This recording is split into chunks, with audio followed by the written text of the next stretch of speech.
It's official. We're officially live everywhere after a little bit of chaos. My apologies. So it is Money Monday, and this Money Monday we will be diving into alternative income and branding strategies. Um, so alternative alternative income. I'm just gonna say this. We're not gonna stay too long on it. Um, Alternative income is not always you have an exchange time for money. One of the greatest forms of alternative income that we like is helping people be empowered to elevate their credit by renting out trade lines. That is such a power move. Literally, it takes nothing. It takes very minimal from you, and people will pay you hundreds, if not thousands of dollars to be able to have temporary access to your credit limits to as they build their credit history. So it is truly a power move. It is a super awesome source of income, and it is easily capable of becoming, depending on where your credit is and what type of credit you have available to you, to become a 5 or 6 figure income income method. So we encourage everybody to do that. We encourage everybody to learn what that is, to get serious about it, to put yourself in a position where you can afford to do it with your credit. If you're the type of person that you see you got a little bit more money offered to you and you max it out, this is not for you, because you're just going to be hurting other people in the process, and they're most likely never going to use you or refer anybody to you. And word of mouth is very, very powerful when doing something like this. So branding. So the reason why we are going to discuss branding a bit today is because something happened yesterday that made me realize that everybody doesn't move how we move. So yesterday we we attended the Black Farmers Market, which you guys may have seen the photos and the video clip from, because we actually took some photos there because they had a photo backdrop set up, which was really awesome. Um, but we also attended the Black Flea Market.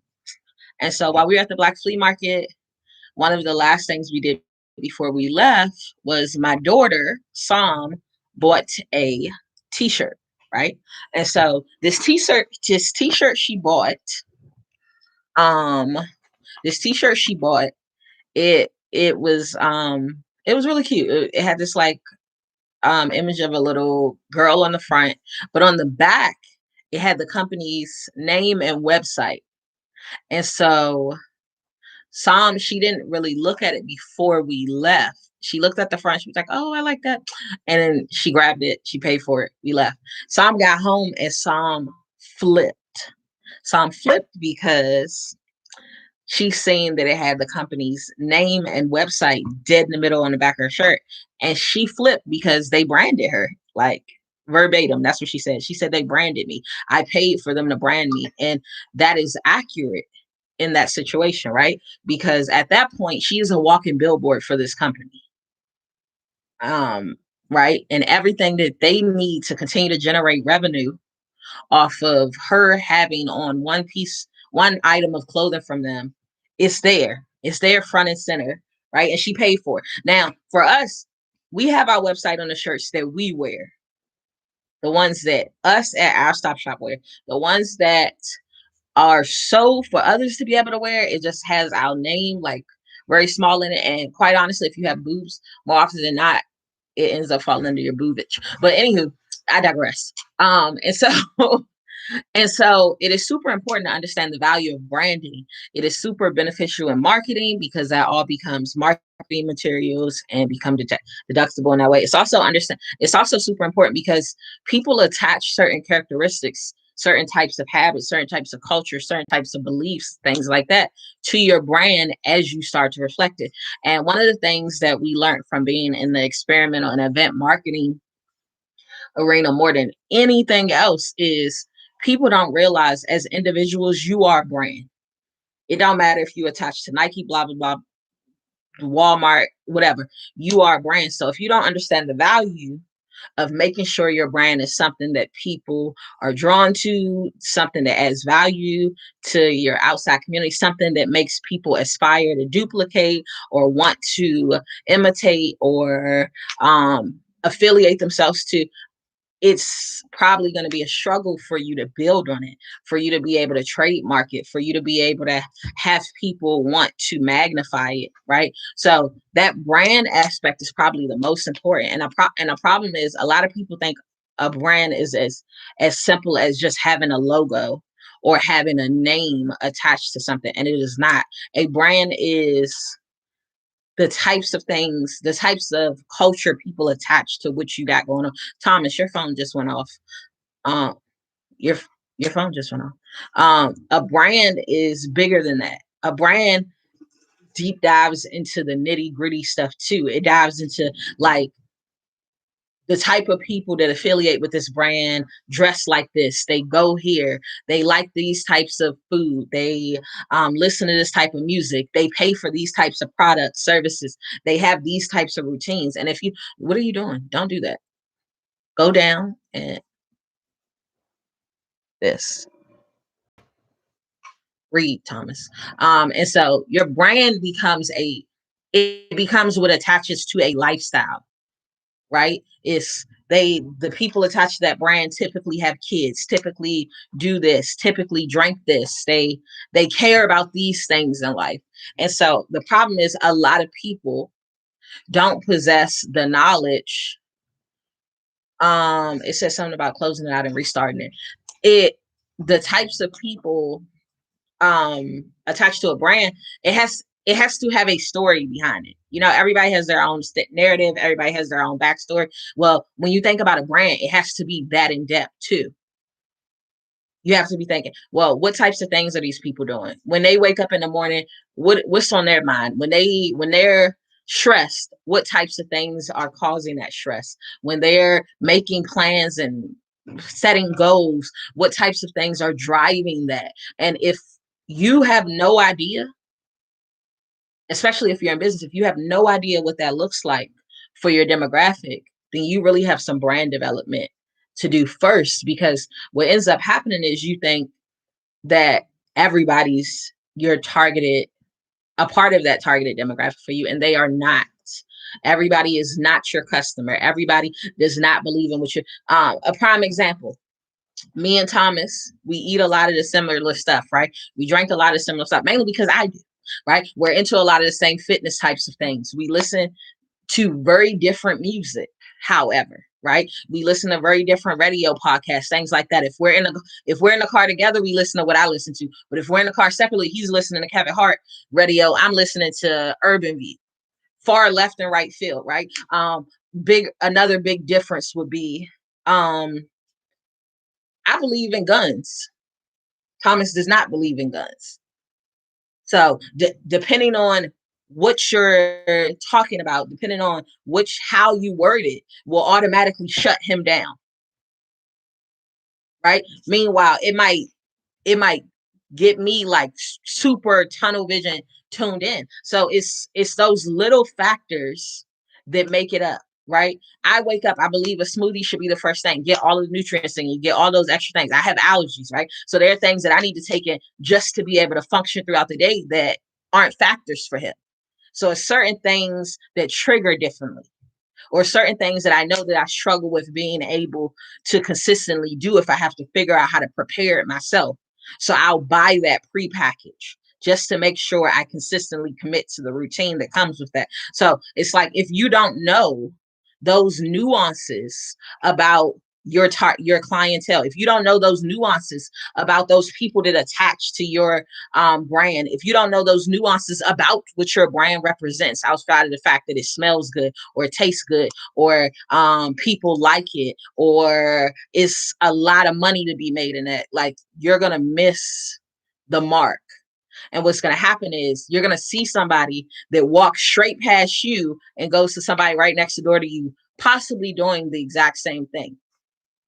And that's where the power of understanding that brand strategy, that brand development, knowing the backstory of your business separately from yourself, and understanding the power of your brand placement and stuff, right? So one of the issues we had for anybody that participated in the last 5 Hour Market, we had a photographer on site.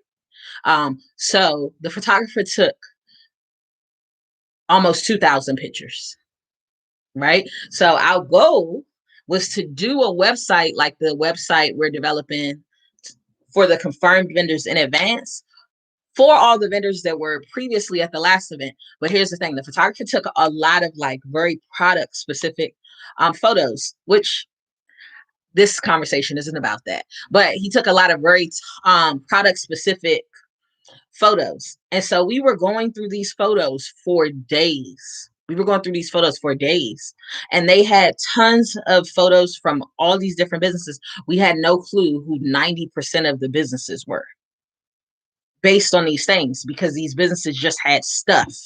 They didn't have anything that was brand specific. They didn't have anything that drew it back to them. They didn't have anything that allowed for us to identify who they were with every moving piece of their business strategy. And the problem with that is it's great for somebody to say it word of mouth, but it's way more impactful for somebody to have that ability to even recognize your brand. Because if they want to affiliate with it, then they see what is going to draw them in, or they see what's going to be their deterrent. Right? You wouldn't dare catch me in 99% of Gucci, because I don't like being labeled to that extent. You won't catch me in a lot of Nike, a lot of brands. Quite honestly, like if they have their logo scattered all over it, you probably won't see me in it, because I don't like to represent somebody else's message that intricately.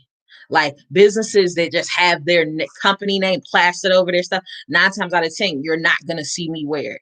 Hence why even our Buy Black Market shirts don't say "Our Stop Shop" like huge on it and vendor in the back. No, it says something that identifies the culture connected to our brand. We're about development. We're about building wealth. We're about economic empowerment. We're about self-sustainable businesses and growing them and scaling them and being able to get to a place where you're focused. You have that tunnel vision to elevate within your own understanding that your life is a business, not just that thing that you get to write you checks from, or that you try to attach it. You get what I'm saying? So it's like, because I understand that value, even in the ways that we message stuff, it's very clear. People are drawn into what our brand represents, right? Yesterday, I had on one of our like Building Black Wealth shirts. Thomas had on this shirt, our Black Ownership Matter shirt, right? And we were just somewhere supporting another event.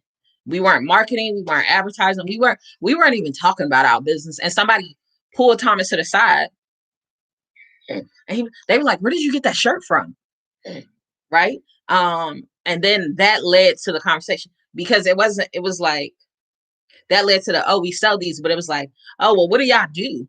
Because that's, and then it led to that trickle conversation where it allowed for us to dive further into it. And so that ultimately became a marketing a marketing trip. But that's the intricacies of your brand should permeate without you having to lay it out in detail or explain it.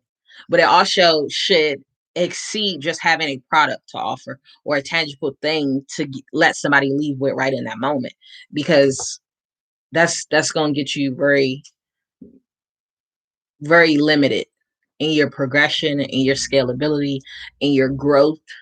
um and if people aren't just trying to do it for the gram or keep up with the Joneses, 9 times out of 10, they're not going to be that eager to have it just because it attaches itself to a certain level of bragging rights or name recognition or affluence. Real affluence comes from the sustainable strides you're able to make, sustainable progress you're able to make. And I think that's super important to say out loud, because us in the Black community, we are quick to feel like that something, like being able to afford something specific, validates that we made it, or we're at a better place in life, or we're at a more progressive place in life. And that's a lot. Like, true affluence comes from the ability to be able to do it over and over again without having to do it at the expense or the sacrifice of something else. So I said all that to also say the brand strategies aren't just as simple. Hey, how's it going, Shayla Walker? I said all that to say the brand strategies aren't just as simple as just knowing your brand, but it's making very, very strategic moves to be able to scale it, to be able to grow in it, to be able to develop the definition of it, to be able to understand how people see it. So while it's super dope for you to feel like you know what your brand is, it's super important to know what those people who are in support, or who are being drawn to, or who are patronizing your brands attaches to it as well. It is really, really the most valuable thing you can do in your brand development strategy is ask the people who are feeding into it. Ask them what they think, what drew them to it, what it comes off as to them, what they thought it was, which versus what you intended it to be. Perception and reality can drastically vary. The road is paved with good intentions, but sometimes they just don't translate the right way. So it's super important to ask those questions like, oh, well, what drew you to this?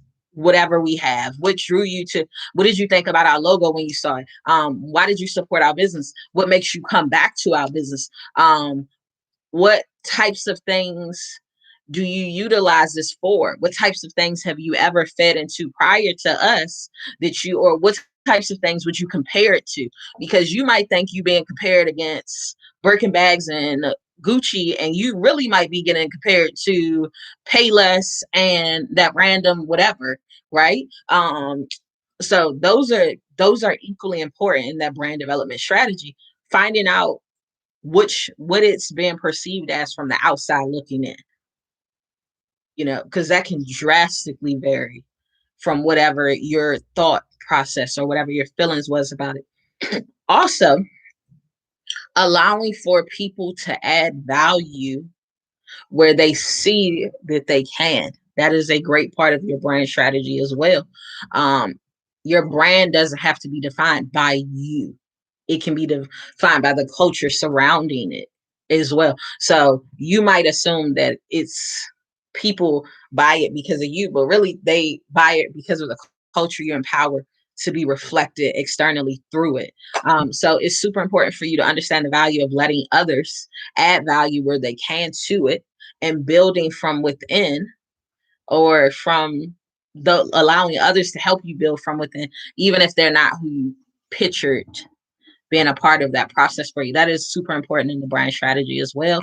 That is why we do internships. That is why we avail people to volunteer. That is why we offer a lot of services of value to definitely, that is why we offer a lot of products and a lot of services to those who come into the fold with us. That is why we're super adamant in making sure that we can present those moments where they can be teaching moments, where they can be moments where we help you become strengthened, stronger, and progress from what we're doing as well. That is why, honestly, we don't just even do it when it comes to our own benefit. We do it because there's strength in numbers. And while it's great to have a whole lot of people that show up, it's even more impactful and more powerful to have a whole lot of people that can pull us trigger simultaneously with you. If I say I'm buying this lot, to have 10 people that can say, cool, I'm buying the other 10 lots around that one. Boom. We now were able to just collectively make a move that would have required me to do a lot more at the expense of myself if I was the only one with the capacity. So sometimes short-term sacrifice, or sometimes you got to be able to invest for the long-term goals. And the long-term goals aren't always just about you, or just about what your plans or your situation is. It has to be about the bigger picture, because none of us exist in islands at this point. We all are coexisting somewhere. And so there's power in making sure that things can be impactfully done collectively around you, right? If they're gentrifying your neighborhood, it don't matter how much money you got, unless you're willing to bleed yourself dry and invest every single cent into making sure somebody can't buy out your neighborhood. Guess what? You gonna own your little piece of the pot in a gentrified neighborhood. So it's super, super important for you to understand that it's even more effective for you to be able to contribute and add that value to other people around you. That's a part of the brand strategy that a lot of people don't think about. Like, I want to see your business do well.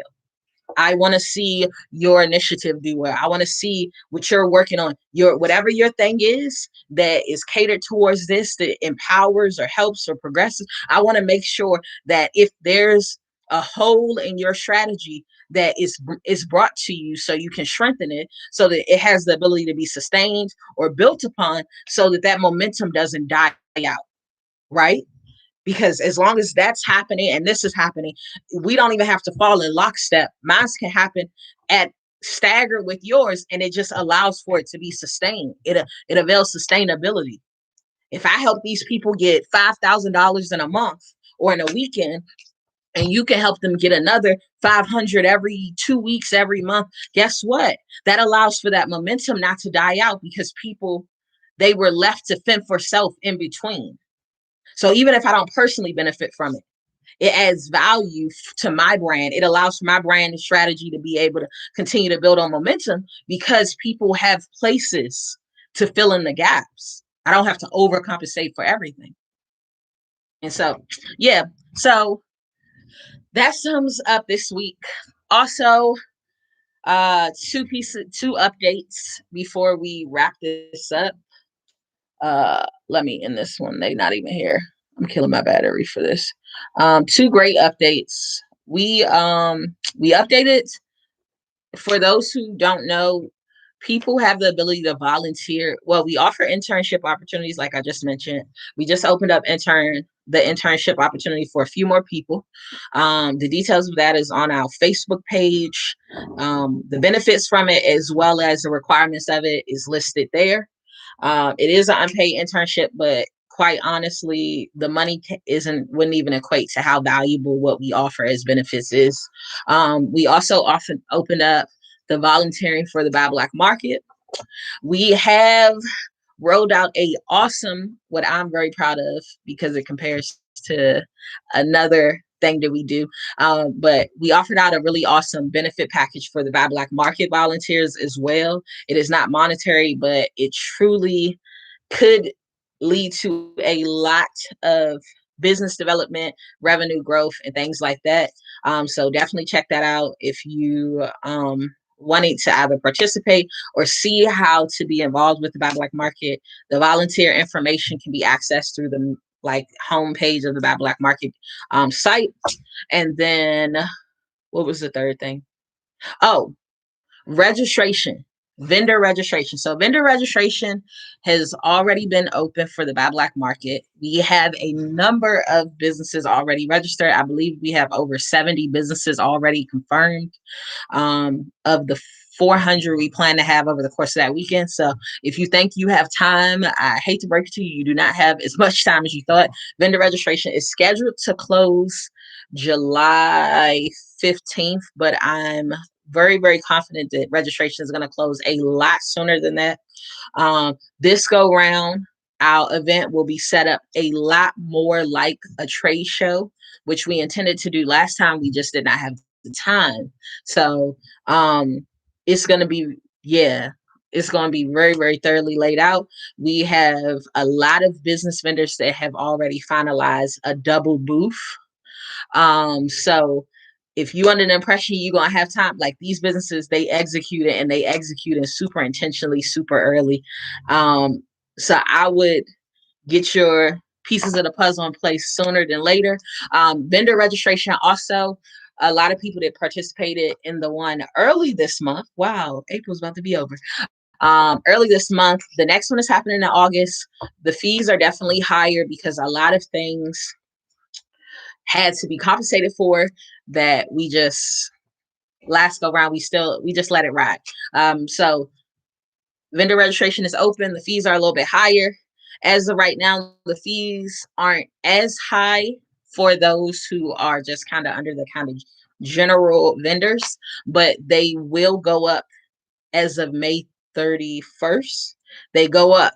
The fees go up to actually the actual vendor fee price increase fully as of May 31st. So you want to check out the site so you can see what the fee is now versus what the fee will be as of May 31st.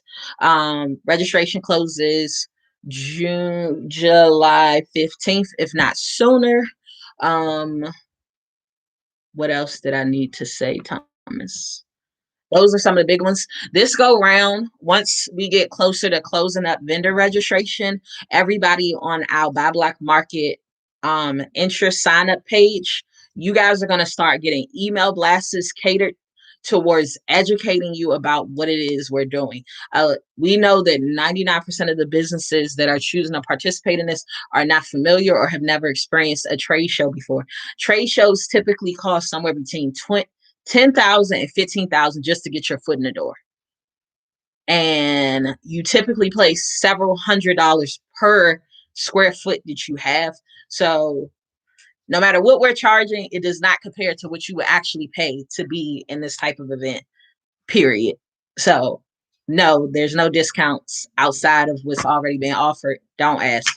Um, but yeah, so read those details thoroughly. The entire site should be read. Do not sign up until you read the whole site, because we're not going to be here to play catch up to you disregarding information that was there for you to address from the get-go. Understand everybody has to sign the terms and conditions, so it's in your best interest to know what you're agreeing to terms and conditions wise. Final thing about the Buy Black Market, I know that they are trying to pretend that the coronavirus and COVID-19 has just disappeared because they're trying to open up the economy and they're trying to get some revenue generating back in industries that have been at a complete standstill for the last year. Here's the thing: they can lift their mask mandates and their temperature check mandates. We are not. So even though the event is in August, you will still have to have face coverings within the facility. You will still have to have a temperature check to enter the building. I do not have to adhere to their policies. You can feel however you want, but if you plan on coming into our venue, these are the policies. So prepare yourself accordingly. I don't care how much you paid as a vendor, how much you felt like you deserved, yada, yada, yada. This is what it is. And we're saying it now just to be super clear, because I'm fully aware of what is happening on an economic side. And safety does not trump. I mean, economic development does not trump safety, point blank period. So those sum up the majority of the things. If you guys have any questions, by all means, feel free to give us a call. Feel free to send us an email. We are super, super timely in both if you've ever sent us either. For those who are aware and got the email blast about the fact that 10 businesses could sign up to have their businesses named as a part of the radio ads that we'll be running. As of right now, we have 9 of those 10 slots filled. Registration for that closes April 30th or whenever the last person fills it, which I assume will probably be before April 30th because, yeah. So that's just out there too. And that add-on option will disappear once it's no longer available. That sums it up. We love you guys to life.